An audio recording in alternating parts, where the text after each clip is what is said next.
And I asked the Rebbe for advice as to where to go, and he told me to as many places as you can. And the Rebbe said, "Are you going to Almaty?" So I told him that's the route to Moscow from Vladivostok. It's on the Trans-Siberian Railway. So he said, "If you can, my father, Olav Shalom, Levi Yitzchak, maybe you could go to his caver if you have permission." And he told me there's going to be an old man, a Polish man, who knew my father, and you'll see him in shul. He's in shul every day. You'll see him. You'll know. So I had no idea I'll know him. I'm going to come to a place I've never been before, a language that people know. He says, "You'll be able to speak to him in Yiddish." Very good. I spoke to him. Very good. So anyway, I went first to Briberjan, then I went to Khabarovsk, and the train stopped in Almaty. I got off in Almaty. Very good. And I decided to go to Daven. I went to shul in the morning.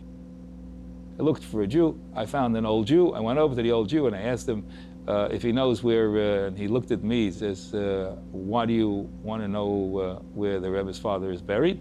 So I told him, "Because the Rebbe told me that you're going to tell me where it is." He says, "He told you about me? I'll take you, but you have to be ready tomorrow morning at 4 o'clock in the morning." And we went to this cemetery, and the Polish Jew told me that the Rebbe's father was the only connection that they had in the city of Almaty to the world which they came from.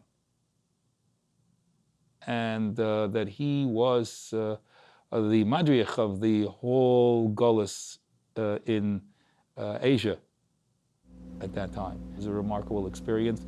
When I saw the Rebbe's father's matzeva, and I got a picture of it, and I brought it back to the Rebbe, and he looked at it. He told me that it was a great thing which I did for him, that he wasn't able to do for himself, that I was Mekayim Kibbut Av for him. Satem gefelt, he said in Yiddish. It's like he felt as if he would have gone himself.